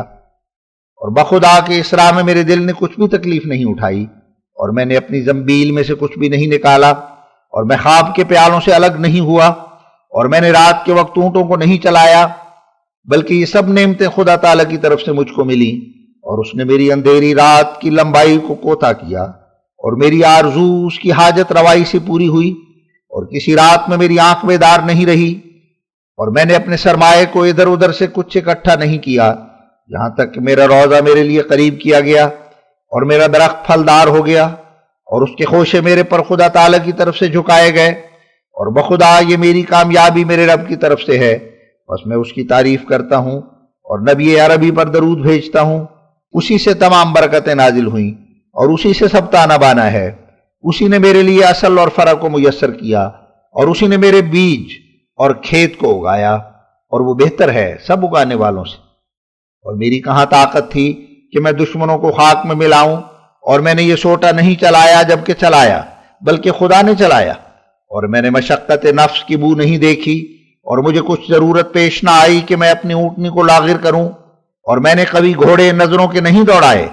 اور میں ایک تگ بھی فکروں کے ساتھ نہیں چلا، اور میں نے اونچی نیچی زمینوں کو نہیں دیکھا، بلکہ میں پرندوں کی طرح اڑا، یا ایسے سوار کی طرح جو کبھی اونٹ پر سوار ہوا، اور میں نے ہر ایک امر جو جی چاہتا ہے اور آنکھیں اس سے لذت اٹھاتی ہیں پا لیا، اور بغیر رونے کے مجھ کو دودھ پلایا گیا۔ بس یہ میری تعلیف اسی کی طرف سے ہے، اور ہر یک امر اسی کی طرف رجوع کرتا ہے، اور وہ ان سب لوگوں سے جو تعریف کیے جاتے ہیں بہتر ہے۔ اور جب میں نے اس بزرگ کام کے لیے قصد کیا اور اس آیت میں فکر کیا، اور اسی طرح ان تمام آیتوں میں جو مجھے حضرت احدیت سے سکھلائی گئی، تو مجھے احساس ہوا کہ گویا ایک کھٹکھٹانے والا میرے دل کے دروازے کو کھٹکھٹاتا ہے، اور نہایت اونچا علم مجھے سکھلاتا ہے، اور تفہیم اور تلقین کی روح پھونکتا ہے۔ بس میں نے کتاب کا نام منن الرحمن رکھا، کیونکہ کئی قسم کے فضل اور احسان سے خدا تعالیٰ نے میرے پر انعام کیا، اور وہ سب سے بہتر احسان کرنے والا ہے، اور یہ اس کی کچھ پہلی ہی نعمت نہیں، بلکہ میں نے تو اس کی نعمتوں میں ہی پرورش پائی ہے، اور اس نے مجھے دوست رکھا اور میری پرورش کی اور مجھے دوست رکھا اور میرا متولی اور متکفل ہوا اور مجھے نجات دی اور مجھے محدثین مامورین میں سے کیا۔ اور ان آیتوں کی تفصیل جو آیت ام القرآن کی مؤید ہیں اور جو ظاہر کرتی ہیں جو عربی ام الالسنہ اور الہام الہی ہے، سو بتفصیل ذیل ہے۔ چنانچہ ان میں سے ایک وہ آیت ہے جو سورہ رحمان میں ہے، یعنی خلق الانسان علمہ البیان، جس کے معنی یہ ہیں کہ خدا تعالیٰ نے انسان کو پیدا کیا اور اس کو بولنا سکھایا۔ سو بیان سے مراد جس کے معنی بولنا ہے زبان عربی ہے، جیسا کہ دوسری آیت اسی کی طرف اشارہ کرتی ہے، یعنی عربی مبین۔ سو خدا نے مبین کے لفظ کو عربی کے لیے ایک خاص صفت ٹھہرایا اور اس بات کی طرف اشارہ کیا کہ یہ لفظ بیان کا عربی کے صفات خاصہ میں سے ہے، اور کوئی دوسری زبان اس صفت میں اس کی شریک نہیں، جیسا کہ فکر کرنے والوں پر پوشیدہ نہیں۔ اور بیان کے لفظ کے ساتھ اس زبان کی بلاغت کی طرف اشارہ کیا، اور نیز اس بات کی طرف اشارہ کہ یہ زبان کامل اور ہر یک امر ما یحتاج پر محیط ہے، اور اس کمی اس قدر برسا ہے جس قدر زمین کی ضرورت تھی، اور دلوں کے خیال ظاہر کرنے کے لیے ہر یک زبان پر فائق ہے، اور فطرت بشری سے ایسی برابر ہے جیسا کہ ایک دائرہ دوسرے دائرے سے برابر ہو، اور وہ تمام امور جن کو انسانی قوا چاہتے ہیں اور انسانی تصورات ان کے خواہش مند ہیں، اور وہ تمام امور جن کو انسانی فطرت کی حاجتیں طلب کرتی ہیں تو اس زبان کے مفردات ان کے مقابل پر واقع ہیں، اور ساتھ اس کی یہ خوبی ہے کہ بولنے کے طریق کو آسان کیا گیا ہے ایسا کہ دل پر اثر پڑے۔ پھر اس آیت کا سیاق درایت کو زیادہ کرتا ہے، کیونکہ وہ سیاق ان پوشیدہ بھیدوں پر دلالت کرتا ہے جو ہم بیان کر چکے ہیں، تاکہ تو یقین والوں میں سے ہو جائے۔ بس اس آیت میں غور کر، یعنی الرحمن علم القرآن، کیونکہ اس آیت میں مقصود دو باتیں ہیں: قرآن کی فضیلت کا ذکر اور اس کی تلاوت اور سوچنے پر ترغیب، اور یہ غرض بجز اس کے حاصل نہیں ہو سکتی کہ عربی کو سیکھیں اور اس میں مہارت تامہ حاصل کریں۔ بس اسی اشارت کی غرض سے خدا تعالی نے آیت علم القرآن کو مقدم کیا، پھر بعد اس کے آیت علمہ البیان کو لایا۔ بس گویا کہ اس نے یہ کہا کہ احسان دو احسان ہیں، ایک قرآن کا اتارنا اور عربی کو بلاغت فصاحت کے ساتھ مخصوص کرنا، اور آدم کو عربی کی تعلیم دینا تا نوع انسان اس سے منتفع ہو، کیونکہ عربی علوم عالیہ کی مخزن ہے اور اس میں خدا تعالیٰ کی طرف سے ابدی ہدایتیں ہیں، جیسا کہ تدبر کرنے والوں پر پوشیدہ نہیں۔ بس حاصل کلام یہ ہے کہ اول خدا تعالیٰ نے فرقان کی نعمت کو ذکر کیا ہے، پھر اس دوسری نعمت کو ذکر کیا جو اس کے لیے بنیاد کی طرح ہے، اور اس بات کی طرف بیان کے لفظ کے ساتھ اشارہ کیا تا معلوم ہو کہ اس صفت سے موصوف عربی زبان ہے، کیونکہ قرآن نے بیان کے لفظ کو بجز عربی کی کسی زبان کی صفت نہیں ٹھہرایا۔ بس کون سا قرینہ اس قرینے سے زیادہ قوی اور زیادہ دلالت کرنے والا ہے؟ اگر تم فکر کرنے والے ہو، کیا تو نہیں جانتا کہ قرآن نے غیر زبانوں کا نام اعجمی رکھا ہے؟ بس نادانی ہوگی کہ ان زبانوں کو عربی کا ہم نام اور ہم مرتبہ ٹھہرایا جائے۔ بس اگر تو ذکی ہے تو سمجھ لے اور کنارہ کرنے والوں سے مت ہو، اور یہ نص سری ہے اور کوئی اس سے انکار نہیں کرے گا مگر بے حیا جو معاندوں میں سے ہوگا۔ اور ان آیتوں میں سے ایک وہ آیت ہے جو خدائے ذوالمجد والعزت نے بعد اس آیت کے ذکر فرمائی ہے، یعنی خدائے بزرگ اور مہربان کا یہ قول کہ الشمس والقمر بحسبان۔ بس اس مضمون کو سوچ جو خدا تعالی نے فرمایا، اور عقل مندوں اور سوچنے والوں کی طرح غور کر، اور رشد کے طالبوں کی طرح یاد کر، کیونکہ یہ آیت پہلی آیت کی تائید کرتی ہے اور ایک کھلی کھلی تفسیر کے ساتھ اس کے معنی بیان کرتی ہے، جیسا کہ سوچنے والوں پر پوشیدہ نہیں۔ اور بیان اس کا یہ ہے کہ آفتاب اور چاند ایک دوسرے کے متعاقب چلتے ہیں اور ایک ہی نور کو دو رنگوں میں اٹھائے پھرتے ہیں، اور یہی مثال عربی اور قرآن کی ہے، کیونکہ وہ ایک دوسرے کے بعد چل رہے ہیں اور روشنی اور چمک میں اتحاد رکھتے ہیں۔ سو قرآن تو میرے تاباں کی طرح ہے اور عربی مہتاب کی طرح، اور باوصف اس کے عربی سیر میں تیز رو ہے اور نیک اور بد کی زبان پر زیادہ جاری ہو گئی ہے، اور قرآن کا آفتاب اس کی حرکت کو نہیں پہنچا، اور خدا تعالیٰ نے اس امر کو اسی طرح مقدر کیا، اور وہ دونوں ایک حساب پر چل رہے ہیں، اور جیسا کہ چلایا گیا ویسا ہی چل رہے ہیں، اور اپنے اپنے اندازے سے کم و بیش نہیں ہوتے۔ تو قرآن تو استعدادوں کے لحاظ پر چلتا ہے اور طالب پر معاد کے بھید کھولتا ہے، اور حکیموں کی پرورش ایسا کرتا ہے جیسا کہ بے وقوفوں کی پرورش کرتا ہے، اور عقل مندوں کو اسی طرح سکھاتا ہے جیسا کہ جاہلوں کو، اور اس میں ہر یک سمجھ کے مرتبے کے لیے طریق تبلیغ موجود ہے، اور ہر یک دانش اور وہم کے لیے تسلی کی راہ ہے، اور ادراک کی تمام قسموں سے وہ برابر ہے۔ وہ کتنے قسم زمین سے آسمان تک ہوں، اور وہ انسانی فہم کے تمام دائرے پر محیط ہے، اور وہ حق اور برہان کا التزام اپنے ساتھ رکھتا ہے، اور وہ پورا پورا نور اور کھلی کھلی روشنی ہے۔ رہی عربی زبان، سو اس کے چلنے کا طریق یہ ہے کہ قرآن کے مقاصد کے نیچے چلتی ہے اور اپنے مفردات کے ساتھ دین کے تمام دائروں کو پورا کرتی ہے، اور تعلیم اور تلقین کے تمام قسموں کی خدمت کرتی ہے، اور یہ بولی قدرت ربانی کی عظیم الشان جلوہ گاہوں میں سے ہے، اور خدا تعالیٰ نے اس کو تمام زبانوں میں سے نظام فطری کے ساتھ خاص کیا ہے، اور اس میں طرح طرح کی صنعت الہیہ کے محاسن رکھے ہیں۔ بس یہ بولی بیان کے تمام لطائف پر محیط ہے، اور اپنے جمال کو ایسے طور سے ظاہر کیا ہے جو ان تمام چیزوں سے بہتر ہے جو خدا تعالیٰ سے صادر ہوئی ہیں، اور یہی دلیل اس بات پر ہے کہ یہ بولی انسان کی طرف سے نہیں، اور اس میں خدا تعالیٰ کی طرف سے ایک پرحکمت رنگ ہے، اور حسن اور خوبصورتی اور قسم قسم کی چمک ہے،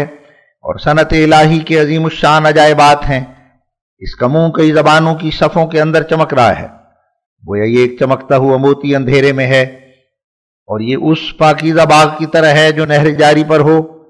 جو پھلوں سے لدا ہوا ہو۔ مگر دوسری زبانوں کا یہ حال ہے کہ احمقوں کے تصرف کے غبار نے بہت سا حصہ ان کا متغیر کر دیا ہے اور اپنی پہلی صورتوں پر باقی نہیں رہیں۔ بس وہ ان درختوں کی طرح ہیں جو اپنی جگہ سے اکھیڑے گئے اور اپنے نگہبان کی آنکھوں سے دور کیے گئے، اور ایسے بیابان میں ڈالے گئے جہاں پانی نہیں، اور ایسے جنگل میں جہاں کوئی درخت سبز نہیں۔ بس ان کے پتے زرد ہو گئے اور ان کے پھل گر گئے اور ان کی تازگی اور سبزی جاتی رہی، اور تو دیکھتا ہے کہ ان کا چہرہ جزامیوں کی طرح ہو گیا۔ بس عربی زبان کیا ہی عمدہ ہے اور کیا اچھا اس کا چہرہ ہے جو چمکیلے اور کامل پیرائے میں نظر آتا ہے۔ زمین اس کے پورے نوروں سے چمک اٹھی ہے اور بشری ماہیت کا کمال اس سے ثابت ہو گیا ہے۔ اس میں عجائب کام خدائے صانع حکیم قادر کے ظاہر ہیں، جیسا کہ ان تمام چیزوں میں پائی جاتی ہیں جو اس بزرگ بے مثل پیدا کنندہ سے صادر ہوئے ہیں، اور خدا تعالیٰ نے اس کے تمام اعضاء کو کامل کیا ہے اور اس کے حسن اور خوبی سے کوئی چیز اٹھا نہیں رکھی۔ بس اسی وجہ سے تو اس کو بیان میں کامل پائے گا اور دیکھے گا کہ وہ انسان کی تمام غرضوں پر محیط ہے۔ بس ایسا کوئی بھی عمل و نملوں میں سے نہیں کہ جو زمانے کے اخیر تک ظاہر ہوں، اور نہ ایسی کوئی صفت خدا تعالیٰ میں پائی جاتی ہے، اور نہ کوئی ایسا عقیدہ لوگوں کے عقائد میں سے ہے جس کے لیے عربی میں لفظ مفرد موضوع نہ ہو۔ بس تو آزما لے اگر تجھے شک ہے، اور اگر تو آزمائش کے لیے اٹھے جیسا کہ حق اور حقیقت کے طالب اٹھتے ہیں، تو بخدا صحیفہ فطرت میں سے کوئی ایسا امر تو نہیں دیکھے گا، اور نہ کوئی ایسا بھید قانون قدرت کے پوشیدہ بھیدوں میں سے دیکھے گا جس کے مقابل پر کوئی لفظ مفرد اس زبان میں نہ ہو۔ بس ایک باریک نظر سے دیکھ، کیا تو لافظاً لوگوں کی طرح میری بات کو پاتا ہے؟ ایسا ہرگز نہیں، بلکہ حق بات یہ ہے کہ زبان عربی ایک دائرے کی طرح ہماری تمام اغراض پر محیط ہے، اور تو زبان عربی اور صحیفہ فطرت کو ان دو آئینوں کی طرح پائے گا جو ایک دوسرے کے مقابل ہوں، اور تو ایسا کوئی خلق نہیں پائے گا، اور نہ کوئی ایسا عقیدہ، اور نہ کوئی ایسی دعائیں، اور نہ ایسی عبادتیں، اور نہ ایسے جذبات، اور نہ ایسی شہوات جن کے مقابل پر زبان عربی میں مفردات نہ پائے جائیں، اور یہ کمال کسی غیر زبان میں تو ہرگز نہ پائے گا۔ سو تو اس بات کو آزما لے اگر تو اس حقیقت کو باور نہیں کرتا، اور معاندوں کی طرح جلدی مت کر، اور یہ بات جان رکھ کہ عربی اور صحیفہ قدرت میں طبی تعلقات واقع ہیں اور ابدی انعکاس ہیں، گویا وہ دونوں خدا تعالیٰ کی طرف سے مرایا متقابلہ ہیں یا توام ہیں جو ایک دوسرے سے مماثلت رکھتا ہے۔ یہ ایک ہی منبع میں سے دو چشمے نکل رہے ہیں اور ایک دوسرے کے برابر چلے جاتے ہیں، پس سوچ اور اندھوں کی طرح مت ہو۔ پس یہ قطعی نصوص اور یقینی حجتیں ہیں جو اس بات پر دلالت کرتی ہیں جو حقیقی زبان عربی ہے اور حقیقی کتاب اللہ قرآن ہے جو نور تام اور حق و باطل میں فرق کرتا ہے۔ پس سوچ اور غافلوں میں سے مت ہو، اور جو شخص قرآن میں غور کرے اور فرقان میں تدبر کرے وہ سمجھ لے گا کہ یہ ساری باتیں دلیل سے ثابت ہو گئی ہیں، اور ہم نے ظن کرنے والوں کی طرح نہیں لکھا، بلکہ ہم کو ایک کھلے کھلے نور کی طرح علم ملا۔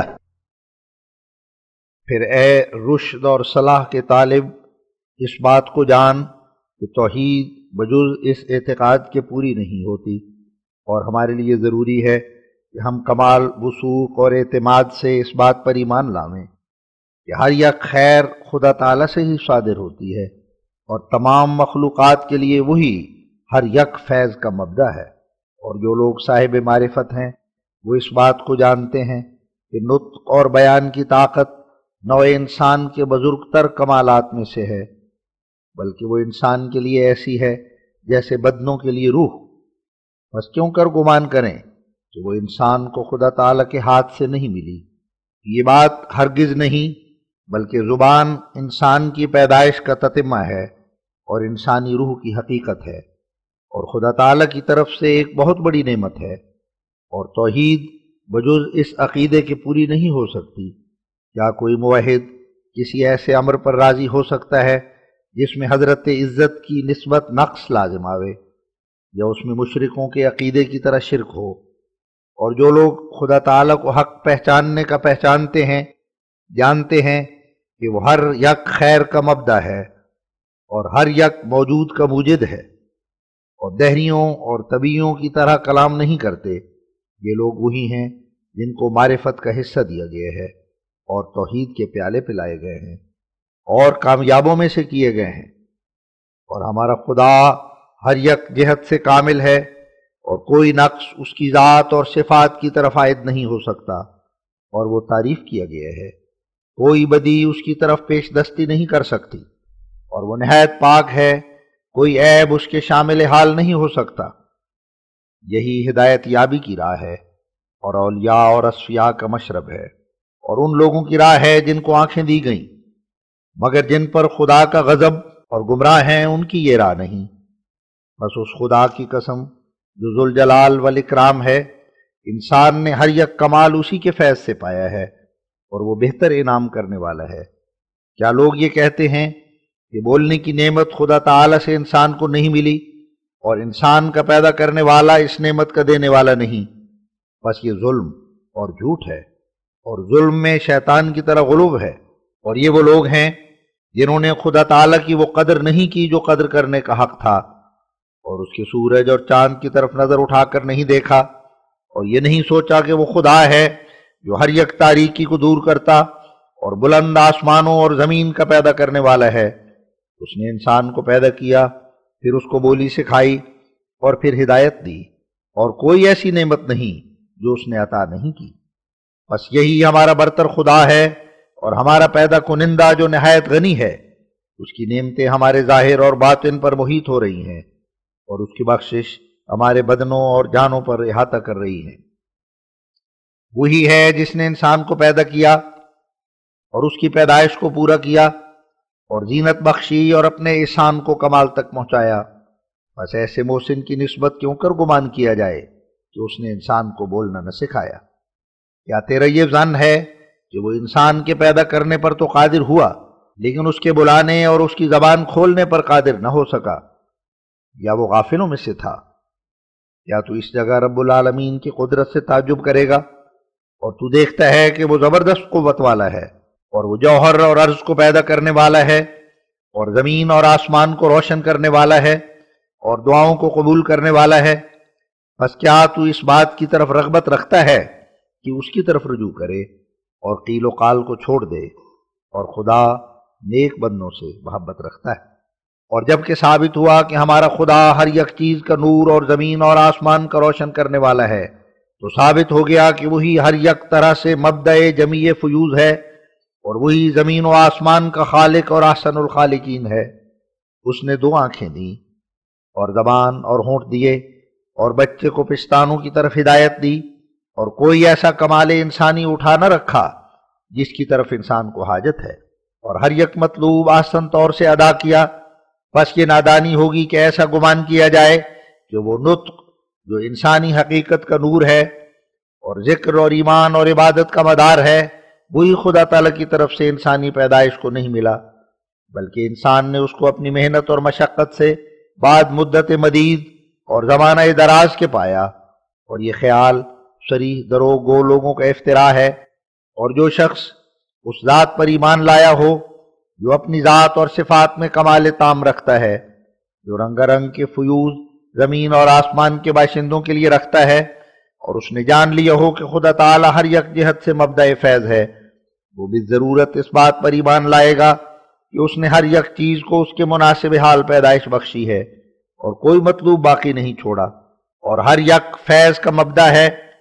اور مخلوقات کی طبیعتیں بحسب استعداد اس کی طرف محتاج ہیں، اور کوئی کوا کاں نہیں کرتا اور نہ شیر گرجتا ہے مگر اسی کی تعلیم اور تفہیم سے، اور وہ ہر یک خیر اور فیض کا مبدأ اور ہر یک نطق اور بیان کا معلم ہے، اور ایسی ہی رب العالمین کی شان ہونی چاہیے تھی۔ کیا تیرا یہ ظام ہے کہ اس نے انسان کی اس شخص کی طرح پرورش کی جو کامل پرورش کرنے سے عاجز ہو؟ یہ ہرگز درست نہیں، بلکہ اس نے قدرت تامہ کے دونوں ہاتھوں سے پرورش کی ہے، یہاں تک کہ اس کو خلیفہ کا لقب عطا کیا، اور کمال فضل اور رحمت سے اس کو کامل کیا، اور اس کو وہ نعمتیں دیں جو کسی مخلوق کو نہیں دیں۔ اور وہی خدا ہے جو کامل تربیت کے ساتھ درختوں کی پرورش کرتا ہے، یہاں تک کہ بڑے بڑے درخت ان کو کر دیتا ہے، اور ان کو پھولوں اور قسم قسم کے پھلوں اور ٹھنڈے اور پھیلے ہوئے سایوں سے آرائش دیتا ہے، اور ایسی آرائش دیتا ہے کہ دیکھنے والے خوش ہوتے ہیں۔ بس کیا تیرا زعم ہے کہ اس خدا نے انسان کو ناقص پیدا کیا ہے اور ایسے کمال تک نہیں پہنچایا جس میں نظام کا کمال ہے، اور تھکنے والوں کی طرح اس کو ناقص چھوڑ دیا؟ پھر وہ علوم جو عربی زبان کے مفردات میں پائے جاتے ہیں وہ کھلے کھلے طور پر گواہی دیتے ہیں کہ وہ مخلوق کا فعل نہیں ہے، اور اس کا فعل ہے جس نے آسمان اور زمین کو پیدا کیا ہے۔ اور تیرے دل میں یہ بات خل جان پیدا نہ کرے کہ انسان بولتا ہوا اور باتیں کرتا ہوا پیدا نہیں ہوتا، بلکہ اس کمال کو بذریعہ تعلیم کے پاتا ہے، جیسا کہ ہم یقینی طور پر مشاہدہ کر رہے ہیں، کیونکہ یہ اعتراض در حقیقت تیرے پر ہے نہ تیرے لیے۔ بس اپنے حال کو درست کر اور اپنے دل کو سوئے ہوئے لوگوں کی طرح غافل مت کر، کیونکہ جب تو نے قبول کر لیا کہ بولنا صرف تعلیم کے ذریعے سے حاصل ہوتا ہے، تو تجھے اس بات کا قبول کرنا بھی لازم آ گیا۔ پہلا انسان بھی بجز سمجھانے کے خود بخود نہیں سمجھ سکا، بس اس صورت میں تو نے اس بات کا اقرار کر دیا جس کا انکار کر دیا تھا۔ یہی درست ہے اگر تو سوچے اور فکر کرے، اور یہ بات تحقیق شدہ امر ہے کہ لوگ آزما چکے، اور آزمائش اور قیاس نے بالاتفاق یہ گواہی دی کہ بچے جو پیدا ہوتے ہیں اگر وہ بے تعلیم چھوڑے جائیں اور کوئی سکھانے والا ان کی زبان ان کو نہ سکھاوے، پس وہ خود بخود بولنے پر قادر نہیں ہو سکتے اور نہ بلانے والوں کو جواب دے سکتے ہیں، بلکہ گونگوں کی طرح چپ رہتے ہیں۔ بس اس سے بڑھ کر اس شخص کے لیے کون سی واضح دلیل ہوگی جو طالب حق اور امین ہے، جو گمراہوں کی راہ پر نہیں چلتا۔ بس کوشش کر جیسا کہ حق کوشش کا ہے، اور فکر کر جیسا کہ اہل رشد فکر کیا کرتے ہیں، اور کنارہ کش لوگوں کی طرح جلدی مت کر۔ اور یہ بات تو اجلا بدیہیات میں سے ہے کہ آدم خدا تعالیٰ کے ہاتھ سے پیدا کیا گیا تھا، اور اس وقت کوئی سکھانے والا یا سکھلانے والے آدم کے ساتھ موجود نہ تھے۔ بس ثابت ہوا کہ آدم کا معلم اور بولی سکھانے والا خدا تعالیٰ ہی تھا۔ کیا تو خدائے قادر زبردست کی قدرت پر ایمان نہیں لاتا؟ کیا تجھے خبر نہیں کہ مخلوقات ربوبیت کی صفت کا ذل ہے، اور اسی صفت ربوبیت کے ساتھ تمام مخلوقات کا اس عالم میں ظہور ہوا، اور بولنا انسان کی پیدائش کا ایک تتمہ ہے؟ بس کیوں کر ان چیزوں کو ناقص الخلقت خیال کیا جائے جو خدا تعالیٰ کے دونوں ہاتھوں سے ظہور میں آئے ہیں؟ کیا تو یہ خیال کرتا ہے کہ وہ خدا جس نے انسان میں زندگی کی روح پھونکی، وہ اس بات پر قادر نہیں تھا کہ اس کے منہ کو کلام کرنے پر قادر کر دیتا؟ تجھے کیا ہو گیا کہ تو رشید لوگوں کی طرح نہیں سوچتا؟ کیا تو یہ گمان کرتا ہے کہ خدا تعالیٰ نے اپنی ربوبیت کو ناقص چھوڑ دیا، یا قدرت دکھلانے کے بعد پھر ہاتھ اس کے نکمے ہو گئے، یا کسی روکنے والے نے اس کو روک دیا؟ اور اگر یہ بات ہے کہ بولی سکھانے کا تو اقرار کرتا ہے، لیکن یہ اقرار نہیں کرتا کہ خدا نے سکھائی، بلکہ اس زمانے کے فلاسفروں کے نقش قدم پر چلتا ہے اور نو انسان کے قدم کا قائل ہے، بس جان کے یہ خیال بالبداہت باطل ہے، اور یہ صرف بچوں کے داموں کی مانند دعویٰ ہے، اور یہ مستوں کی بکواس کی طرح ایک بکواس ہے۔ وہ لوگ اس بات پر کچھ دلیل نہیں لا سکے اور اپنے مدعا کو ثابت نہیں کیا، اور کیوں کر یہ صحیح ہو جبکہ خدا تعالیٰ کا اپنے ذاتی کمالات میں متفرد ہونا اس بات کو چاہتا ہے کہ اس کے مقابل پر تمام مخلوقات ناقص حالت میں ہو، تاکہ سب لوگ جان لیں کہ وہ بقا جو کمال کے نو میں سے ہے وہ بجز اس زندہ ذوالجلال کے کسی میں نہیں پائے جاتے، اور تا جان لیں کہ وہ بے نیاز ہے، اس کا وجود اس کے لیے بس ہے، کچھ حاجت نہیں کہ کوئی اس کا مددگار ہو یا دوست ہو، اور اس پر فرض نہیں کہ کسی کو ہمیشہ کے لیے باقی رکھے، اور اس کی ذات غنی کے لیے کوئی امر واجب الطلب نہیں، اور اس کو مخلوقات کی طرف کچھ بھی حاجت نہیں، بلکہ اس کی ذات تجلیات ربوبیت کا تقاضا کرتی ہے تاکہ جانا جائے کہ ربوبیت اس کی صفات ذاتیہ میں سے ہے۔ بس اپنے امر اور ارادے سے جو چاہتا ہے پیدا کرتا ہے، اور کبھی اس کی ذات تجلیات احدیت کا تقاضا کرتی ہے تاکہ جانا جائے کہ اس کے بغیر سب مرنے والی چیزیں ہیں، اور ان کی طرف ایک ذرہ اس کو حاجت نہیں۔ تب وہ ہر ایک کو جو زمین پر ہے ہلاک کرتا ہے، اور ایک فرد کو بھی نہیں چھوڑتا بلکہ اس کا نشان مٹا دیتا ہے، اور اسی طرح اپنی صفات کو گردش میں رکھتا ہے اور کبھی انتہا نہیں، اور ہر یک صفت اپنے وقت پر ظہور چاہتی ہے، پس بعض زمانوں کے ہلاک کرنے کے بعد دوسرے زمانے پیدا کر دیتا ہے تاکہ وہ اپنی ان صفات سے پہچانا جائے جو مدار نجات ہیں، اور وہ کسی نوع کے قدامت کا محتاج نہیں جیسا کہ نادانوں کا خیال ہے، اور وہ تمام عالم سے بے نیاز ہے، اور خدا تعالیٰ کی صفات اس کی ذات سے منفک نہیں ہو سکتی، اور خدا تعالیٰ کے صفات کا دور تو ایسا پائے گا جیسا کہ دن اور رات کا دور ہے، اور اس کے صفات بیکار نہیں ہوتے جیسا کہ غافلوں کا خیال ہے، بلکہ اس کی ذات فنا کرنے کے وقت کو ایسا ہی چاہتی ہے جیسا کہ پیدا کرنے کے وقت کو چاہتی ہے، تاکہ اس کی تمام صفتیں ثابت ہو جائیں اور تاکہ لوگ اس کی یکتائی کو سمجھ لیں اور یہ عقیدہ نہ رکھیں کہ اس کے کمالات میں کچھ نقص ہے، اور تاکہ اس کی توحید چمکے اور اس کی بزرگی جلوہ گر ہو اور دین الہی ابدی دائرے کے ساتھ پہچانا جائے، اور سنن قدیمہ کے ساتھ اس کا علم ہو،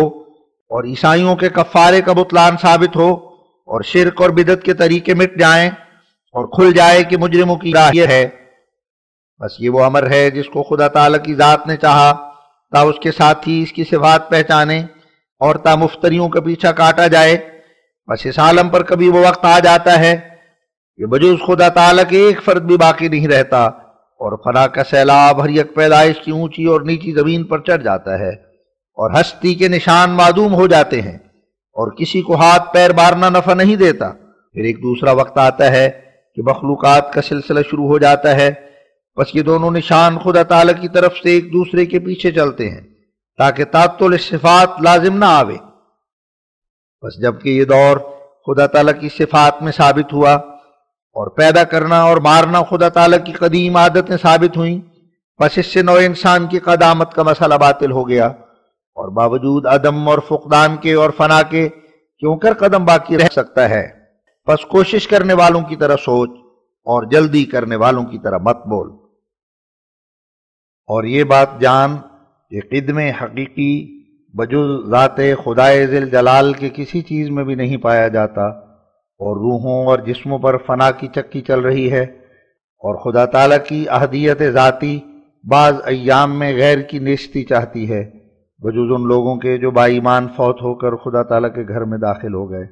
اور خدا تعالیٰ کے دریاؤں سے غسل دیے گئے، اور الہی نور ان پر محیط ہو گیا، اور خدا تعالیٰ کے نشانوں سے غیر کے نشان مٹائے گئے، اور فنا فی اللہ ہو کر خدا تعالیٰ کی محبت میں فوت ہو گئے۔ بس یہ وہی لوگ ہیں جو اپنی پہلی موت کے بعد پھر موت کا مزہ نہیں چکھیں گے۔ یہ تمام رحمت ان کے بزرگ رب کی طرف سے ہے، بس نہ وہ کوئی درد اور نہ سختی دیکھتے ہیں، اور خدا تعالیٰ کی بہشت میں ہمیشہ رہتے ہیں، اور خدا تعالیٰ ان کو اپنی زندگی میں سے زندگی بخشتا ہے اور اپنے کمالات میں سے کمال عطا کرتا ہے،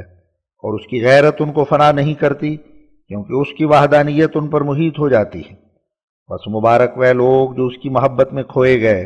جو زبردست آقا ہے۔ پھر ہم اپنے پہلے کلمے کی طرف عود کر کے کہتے ہیں کہ خدائے بے نیاز نے ہر یک چیز کو پانی سے زندہ کیا، اور پانی کئی قسم کی برکتوں اور بخششوں کے ساتھ آسمان سے اترا ہے۔ بس نتیجہ یہ نکلتا ہے کہ ہر یک فیض خدا تعالیٰ کی طرف سے ہی آیا ہے، اور وہ تمام چیزوں کے لیے مبدأ خیر ہے۔ اور یہ منکروں پر ایک اور رد ہے، یعنی ان پر جن کا قول ہے جو انسان گونگے کی طرح پیدا کیا گیا ہے، اور خدا نے ان کو نہ کچھ سکھلایا اور نہ سمجھایا، اور ناقصوں کی طرح ان کو پیدا کیا۔ یہ تو ہم نے ملحدوں اور طبیعیوں کے لیے لکھا ہے جو دین اللہ پر ایمان نہیں لاتے اور دلیری کی راہ سے جو چاہتے ہیں بول اٹھتے ہیں، مگر وہ لوگ جو حضرت خاتم الانبیاء صلی اللہ علیہ وسلم پر ایمان لائے، بس ان کے لیے تو اسی قدر کافی ہے جو قرآن شریف سے ہم نے ثابت کیا ہے۔ کیا ان کی توحید ان کو اجازت دے سکتی ہے جو خدا تعالیٰ کے فعل کو اس کے غیر کی طرف منسوب کریں، یا خدا اور بندے میں پیدائش کو تقسیم کریں، یا اس کی اشرف المخلوقات کو ناقص اور ناقصوں کی طرف محتاج خیال کریں؟ ہرگز نہیں، بلکہ یہ ایک ایسا کلمہ ہے جو مومنوں موحدوں کے منہ سے نکل نہیں سکتا، اور نطق کے لیے ایک شان خاص ہے جیسا کہ حیات کے لیے ایک شان خاص ہے، اور خدا تعالیٰ نے تمام جانداروں میں سے نطق کو بشر کے ساتھ خاص کیا ہے۔ بس جیسا کہ انسان نے زندگی کو صرف خدا تعالیٰ سے پایا ہے، اسی طرح اس نے بولنے کو بھی صرف اس محسن حقیقی سے پایا ہے، اور یہی سچی بات ہے۔ کیا تو ان لوگوں میں سے ہے جو شک کرتے ہیں؟ اور اگر تجھے یہ گمان ہے کہ تیری ماں نے تجھے بولنا سکھلایا، سو تیری پہلی ماں کو کس نے بولنا سکھایا تھا، اور کس نے اس کو فصاحت کا سبق دیا تھا؟ بس تو جاہلوں میں سے مت ہو۔ اور خدا تعالیٰ نے قرآن شریف کے کئی مقامات میں اس بات کی طرف اشارہ کیا ہے کہ زبانوں کی ماں اور خدا کی وحی صرف عربی ہے، اور اسی واسطے اس نے مکے کا نام مکہ اور ام القرا رکھا، کیونکہ لوگوں نے اس سے ہدایت اور زبان کا دودھ پیا۔ بس یہ اس بات کی طرف اشارہ ہے کہ صرف عربی زبان ہی نطق اور عقل کا منبع ہے۔ بس خدا تعالیٰ کے اس قول میں فکر کر کہ یہ قرآن عربی ہے، تا تو مکے کو جو تمام آبادیوں کی ماں ہے ڈراوے، اور اس میں اس شخص کے لیے نشان ہے جو خدا سے ڈرے اور حق کو ڈھونڈے اور انکار نہ کرے اور کنارہ کش لوگوں کا پیرو نہ ہو۔ پھر تو جانتا ہے کہ ہمارا رسول خاتم الانبیاء صلی اللہ علیہ وسلم تمام دنیا کے لیے نذیر ہے، اور یہی خدا تعالیٰ نے اس کا نام رکھا ہے، اور وہ اصدق الصادقین خدا ہے۔ بس اس سے ثابت ہوا کہ مکہ تمام دنیا کی ماں ہے اور تمام قلیل و کثیر کا مولد ہے، اور اسی کے ساتھ یہ بھی ثابت ہو گیا کہ عربی تمام زبانوں کی ماں ہے، کیونکہ مکہ تمام مکانوں کی ماں ہے، اور یہ بھی ثابت ہو گیا کہ قرآن تمام الہی کتابوں کی ماں ہے، اور اسی لیے کامل زبان میں اترا ہے جو محیط کل ہے، اور الہی ارادوں کی حکمتوں نے تقاضا کیا کہ اس کی کامل کتاب جو خاتم الکتب ہے اس زبان میں نازل ہو جو جڑ زبانوں کی ہے اور تمام مخلوقات کی زبانوں کی ماں ہے، اور وہ عربی ہے۔ اور تو سن چکا ہے کہ قرآن میں اللہ تعالیٰ نے بلاغت فصاحت کو عربی کی صفت ٹھہرایا ہے، اور عربی کو عربی مبین کے لفظ سے موسوم کیا ہے۔ بس یہ بیان اس زبان کی فصاحت کی طرف اشارہ ہے، اور نیز اس کے مرتبہ عالیہ کی طرف ایما ہے، مگر خدا تعالیٰ نے دوسری زبانوں کو اس وصف سے موصوف نہیں فرمایا، بلکہ ان کو اپنی ذات کی طرف منسوب بھی نہیں فرمایا، اور ان کا نام آجمی رکھا۔ بس اگر تو ذکی ہے تو اس بات کو سوچ لے، اور مبارک ہیں وہ جو اس بات کو سوچتے ہیں۔ اور توریت نے ہرگز یہ دعویٰ نہیں کیا، اور نہ ہندوؤں کے وید نے یہ دعویٰ کیا، اور کسی نے اس طرف اشارہ بھی نہیں کیا۔ بس تو ان کی طرف اس دعوے کو منسوب نہ کر جو انہوں نے نہیں کیا، یا ہمیں دعویٰ نکال کر دکھلا اگر تیرا یہ گمان ہے کہ انہوں نے دعویٰ کیا ہے، اور تو ہرگز نہیں نکال سکے گا۔ بس تو افتراء پردازوں کا پیرو مت ہو، پھر تجھے معلوم ہو کہ عرب کا لفظ اعراب سے مشتق ہے، اور وہ بلیغ و فصیح کلام کو کہتے ہیں، جیسا کہ یہ مقولہ ہے کہ عرب الرجل، یہ اس وقت بولتے ہیں جب کسی کی زبان فصیح ہو اور بستہ زبان نہ ہو، مگر آجم کا لفظ اس پر بولا جاتا ہے جو فصاحت بلاغت سے عاری ہو، جس کا نظام تقریر عمدہ نہ ہو، زبان میں شیرینی نہ ہو، بیان کے اعضاء میں ترتیب نہ ہو، بلکہ کچھ کھا جائے اور کچھ بیان کرے اور بات کو بوٹی بوٹی کر دے۔ بس یہ دو لفظ باہم متقابل ہیں اور دو متضاد مفہوم ہیں، اور کسی نے جوانوں اور بڈھوں میں سے ان کو اپنی طرف سے نہیں بنایا، بلکہ یہ دونوں خدا تعالیٰ کی طرف سے ہیں ان کے لیے جو سوچتے ہیں۔